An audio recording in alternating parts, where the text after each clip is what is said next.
Hi, welcome back to Noemi Cooks and Tells. I'm Noemi, and first off, I need to apologize to my subscribers. I'm very sorry. I've taken way too long to put out a new video. And to commemorate the end of my hiatus, today's video is quite special. It's about a dish that's very near and dear to my heart and no longer available.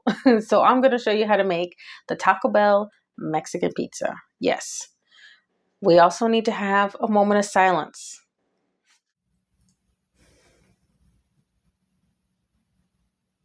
Okay, now on a brighter note, let's go ahead and get to cooking and show you how you can have that Taco Bell Mexican pizza right at home. And trust me, it'll taste even better. All right, let's make some yummy Mexican pizza.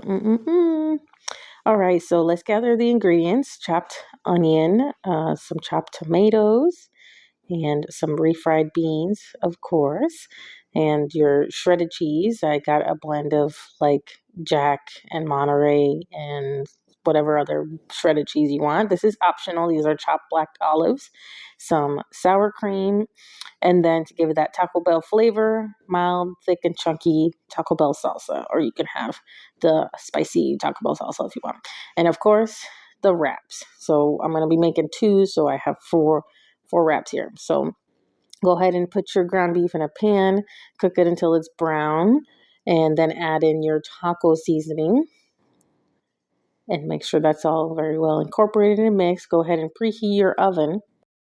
While you got your oven preheating, we're going to go ahead and build the bottom layer. So spray your pan with some butter spray, make sure so it doesn't stick, and then we'll build the bottom layer with some refried beans and go nice and heavy with it.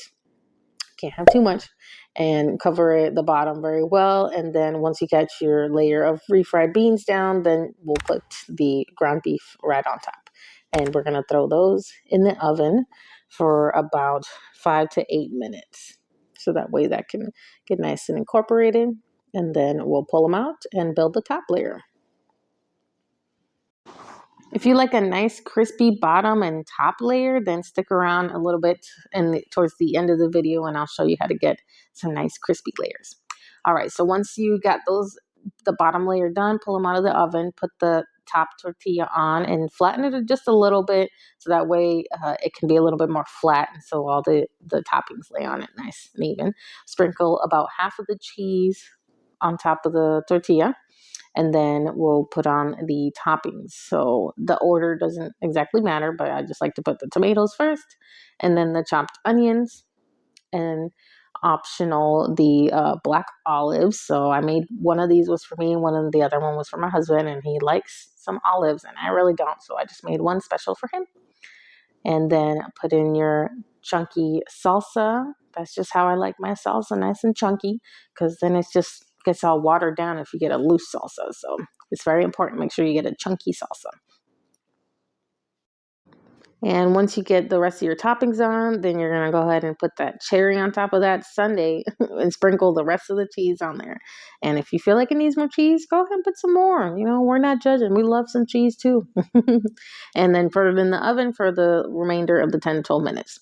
So to get that nice crispy top and bottom layer, before you put any of the toppings on, poke some holes on the wrap, lots of holes, because that'll avoid from it getting fluffy and way too crispy that you can't put anything on it, and then throw it in the oven for about 3 to 5 minutes.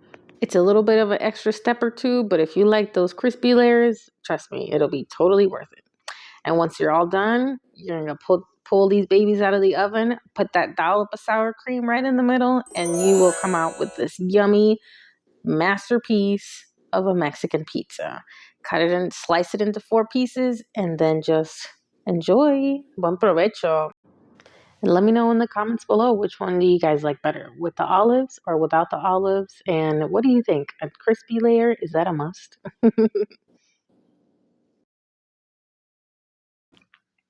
I'm calling out all you Mexican pizza lovers. I hope you end up making this recipe at home too. And leave me comments down below how it came out and how do you like your Mexican pizzas. And I hope that Taco Bell does not remove any other items from their menu that are good, although they already have loaded nacho griller. And if you like this video, please subscribe and hit that notification bell so you get notified when I post my next video. See you next time. Bye.